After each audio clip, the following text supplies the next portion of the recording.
ça nous donne dans la vie,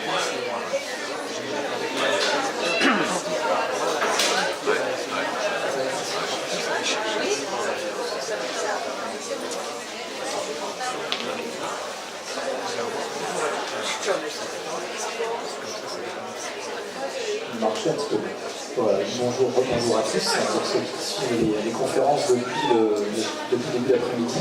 Donc maintenant nous allons pouvoir avoir un échange avec un auteur qui s'est illustré par de nombreux titres, donc Olivier Bard Capuçon, vous le distinguez avec son dernier livre notamment, les couvertures principalement chez Actes Sud, donc en noir et rouge. Alors, Olivier Bard Capuçon, lyonnais, un parcours dans le droit, juriste, et qui depuis une douzaine d'années commet des livres.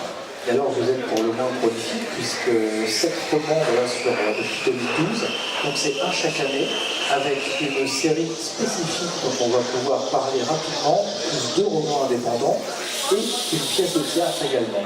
Alors votre univers il est assez singulier puisque vous devenez finalement presque historien, vous vous spécialisez en tout cas dans le 18e, peut-être un moment charnière de l'histoire qui vous inspire en tout cas. Et vous avez mis en scène un duo plutôt atypique de personnages dont on aimerait beaucoup entendre parler, histoire de nous faire découvrir votre univers et pourquoi ce choix spécifique à la fois de ce duo et de cet univers. Alors, le XVIIIe siècle, effectivement, pour moi, c'est une période de rupture, et j'aime les périodes de rupture, comme peuvent l'être également la Belle Époque ou les années folles. Le XVIIIe siècle, bien sûr, c'est l'irruption des Lumières dans un siècle pas très éclairé.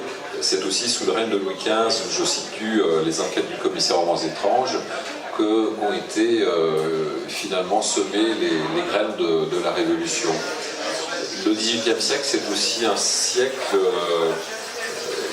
qui est peu éclairé, parce que les lumières existent, mais elles touchent finalement peu de monde.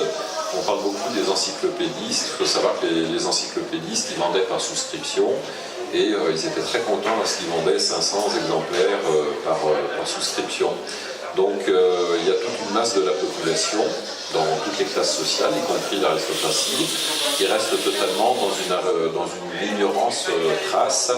Et le XVIIIe siècle, c'est un siècle de rupture au niveau politique, mais c'est aussi un siècle qui est tiraillé entre la foi, la superstition et la raison. Et très souvent, finalement, mon duo d'enquêteurs, le commissaire aux Romans étranges, assisté du moine hérétique. Et puis son moine hérétique, c'est voilà, quand même un duo qui va mettre en scène. C'est l'irruption de la raison dans ce siècle tiraillé entre foi et superstition. Alors le commissaire aux Romans étranges, il a 25 ans, c'est un jeune homme qui est assez droit, assez intègre, qui a une démarche assez rationnelle. On pourrait le comparer à Dupin, par exemple, dans son approche, ou Sherlock Holmes. Le moine hérétique, c'est pas du tout Watson. Le moine hérétique, il a une cinquantaine d'années, donc effectivement, c'est un moine défroqué. Il a été soldat, médecin, philosophe, il est athée, et surtout il est très, très fantaisiste. Et en fait, dans ce duo entre le commissaire aux Romans étranges et le moine hérétique, l'enfant c'est le père, hein, finalement, c'est le moine hérétique. C'est une relation entre 2 générations, voilà, qui s'inscrit dans le mode de travail. Il a gardé un esprit potache, un esprit d'étudiant, prêt à toutes les facéties, donc il peut être très sérieux, parce que c'est un érudit, mais il est toujours très proche de la plaisanterie, comme on le voit dans Le Moine et le Singe Roi, où ça va le mener très loin sous les fenêtres de Louis XV. Et puis votre travail s'inscrit dans une série, c'est-à-dire que là vous en avez fait 7.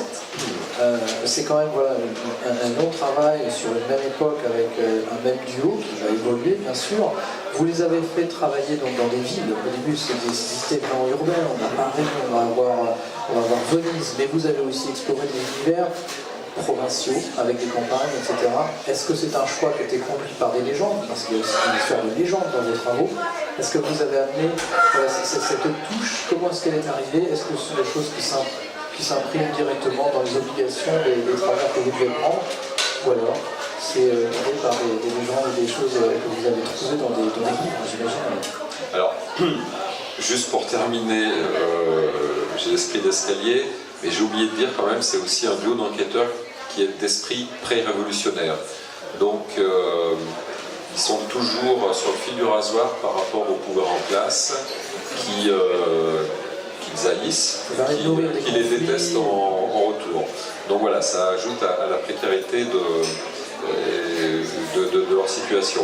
Après, je comptais pas écrire une série au départ, et puis j'avais pas encore terminé Casanova et la femme sans visage, que je commençais déjà à écrire le second, et ainsi de suite après le troisième. Alors, au bout d'un moment, quand j'ai vu que ça partait comme ça, j'ai dit je vais m'arrêter à 7. Alors pourquoi 7? C'est en référence, comme vous pouvez le penser, aux 7 voyages de Sinbad le marin, parce que chaque roman est un voyage. Et puis bon, j'en suis au 7e, mais j'ai déjà écrit les 3/4 du 8e, donc et j'ai des idées pour le 9e. Donc j'arrive pas à m'arrêter, en fait je continue la série tant qu'elle me projette dans un état de surexcitation extrême, je la continue. Et puis bon, il y a tellement exploré dans ce 18e siècle. Dans Casanova et la femme sans visage, le premier, on parle bien sûr de Casanova, donc de libertinage, mais c'est surtout un livre qui est axé sur l'ésotérisme, l'alchimie, avec cette énigme du comte de Saint-Germain. Ces notions de genre, c'est aussi une marque de fabrique chez vous tout au long de vos textes, qui forcément vous amènent des lecteurs qui sont très éclectiques, mais très intéressés par l'ésotérisme, en plus de l'histoire. Ouais. Dans Messe Noire, le second, c'est le thème de la Messe Noire, la messe récitée à l'envers. Donc on craint une résurgence des messes noires qu'on a connues sous Louis XIV. Entretien avec le diable, alors j'ai repris le thème des convulsionnaires de Saint-Médard. Alors j'avais été très impressionné quand j'avais étudié le sujet par les convulsionnaires de Saint-Médard. Donc sous Louis XIV, c'est aussi la problématique du jansénisme. Un diacre janséniste, François de Paris, meurt, et lors de son enterrement, il était très aimé par le peuple. Des femmes sont prises de convulsions et se roulent sur sa tombe, et on constate des miracles, des cas de guérison. Bon, moi je suis sous Louis XV, mais quelque chose me fait m'intéresser aux convulsionnaires de Saint-Médard, et là, en tirant le fil de la curiosité, je m'aperçois que le mouvement, il a été réprimé. On a fermé le site de Saint-Médard parce que les gens venaient au spectacle voir les femmes convulsionnées sur la tombe. Il y avait un Suisse qui louait des fauteuils, il y a des débits de boissons autour du cimetière qui s'étaient ouverts, donc on a fermé tout ça. Et le mouvement est devenu clandestin.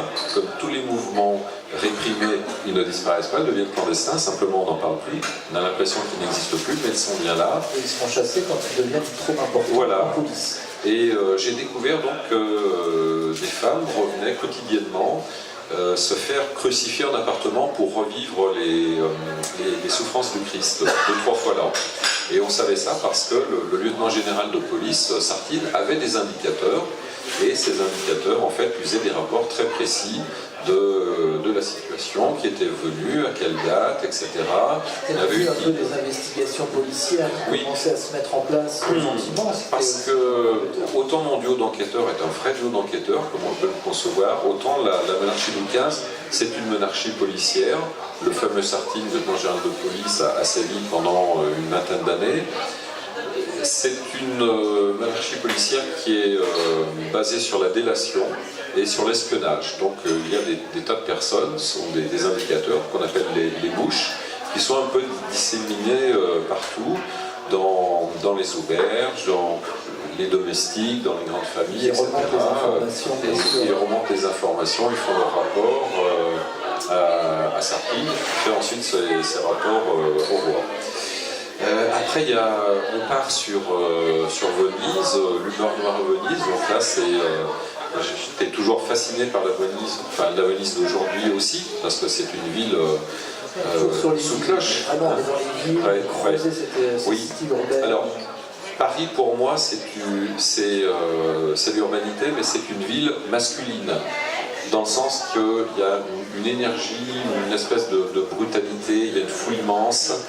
Les étrangers qui visitent Paris sont complètement paniqués de voir toute cette foule. Et effectivement, Venise, c'est la ville qui est féminine, parce que subtile, raffinée, mais tortueuse également, pardon si ce sont des lieux communs, mais voilà, il y a un raffinement, une subtilité, une histoire de Venise dans toutes ces institutions politiques, ces manières de gérer les citoyens, qu'on ne retrouve pas ailleurs. C'est un des rares cas de l'histoire du monde, d'une république, alors certes oligarchique, parce que le pouvoir est partagé entre les aristocrates, mais il est partagé à égalité.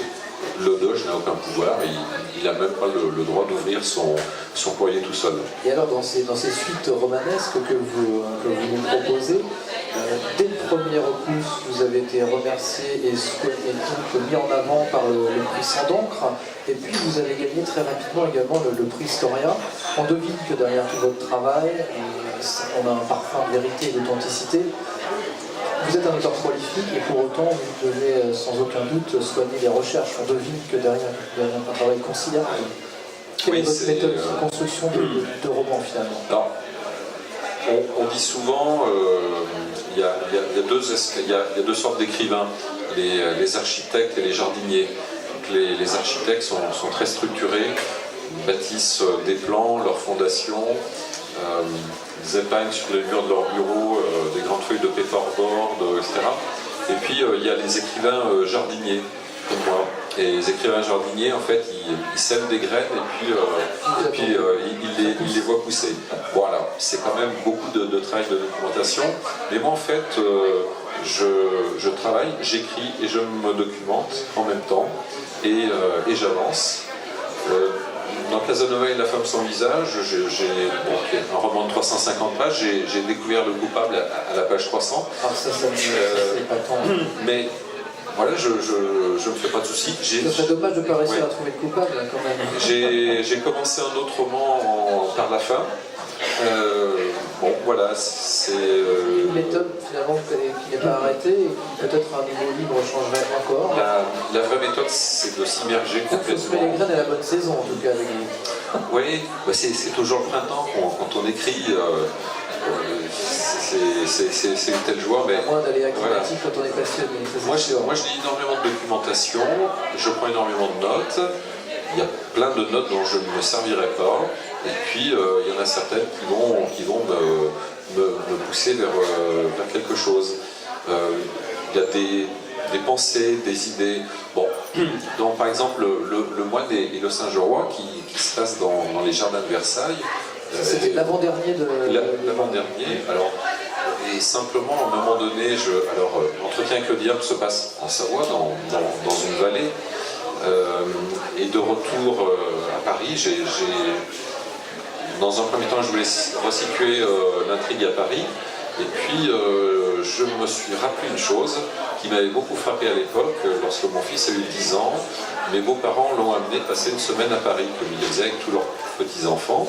Donc il a fait visiter, bien sûr, tout Paris, les environs. Et lorsqu'il était revenu, je lui ai demandé « Mais qu'est-ce que tu as préféré durant ta semaine à Paris ?» Il m'a répondu « Les jardins de Versailles ». Et ça m'avait frappé, et 6-7 ans après, cette phrase m'est revenue à la mémoire. Et tout de suite, je me suis plongé dans les jardins de Versailles. J'ai découvert et je suis tombé sur le labyrinthe. Le labyrinthe où effectivement on a ces illustrés, décorés par ces statues qui représentent les fables d'Ésope, donc des animaux humanisés. C'est vraiment très effrayant et on peut le concevoir à l'obscurité, etc. J'ai travaillé sur des plans d'époque. J'ai eu quelques remarques de lecteurs. Ils m'ont dit non, ouais, vous êtes trompé là dans le jardin. Non, je dis à l'époque c'était comme ça. j'ai travaillé sur des plans d'époque. Des fois d'ailleurs on peut se demander, mais est-ce qu'on doit vraiment autant respecter la vérité historique parce qu'on se fait reprendre par rapport à la vérité historique telle qu'on la conçoit, on la ressent. Le jardin, on ne retrouve pas évidemment les détails à l'époque. Ouais. Donc voilà, il y a plein de choses qui sont semées, qui germent, qui fleurissent. Et on peut lire l'univers des bois indépendante sans que ça puisse oui, poser alors après, bon, voilà, c'est toujours la même chose. Mais on retrouve une série, c'est chronologique, on découvre les personnages au fur et à mesure. Des épisodes bouclés. Mais voilà, policièrement, on est toujours sur une intrigue et des personnages spécifiques, différents de l'enquête précédente. Oui. Eh bien, merci pour cet échange. Alors, juste un petit le détective de Freud, parce que c'est un de mes hors-séries. Hors-série, voilà, c'est pas dans le cadre. 1911, c'est le Paris de la Belle Époque, et j'y suis aussi assez attaché parce que c'est une histoire d'un détective, l'histoire d'un détective psychanalyste et d'un détective marxiste qui ressemble un peu à Mélenchon, mais en plus marrant. Il y a une enquête donc un peu dans le milieu de la psychanalyse dans ce Paris 1911 de la Belle Époque où on voit déjà un précurseur des années folles. Et effectivement, je prépare alors le prochain de la série après le Carnaval des Vampires qui se passera en Orient, au Caire, et puis un année folle qui sera 15 ans après une espèce de aussi prolifique que passionnant et passionné. Merci beaucoup pour cet échange. À vous. Et je vous invite tous évidemment à retrouver notre cher auteur à sa place de l'autre côté pour prendre ses livres. Voilà, merci beaucoup. Merci de votre attention. Merci.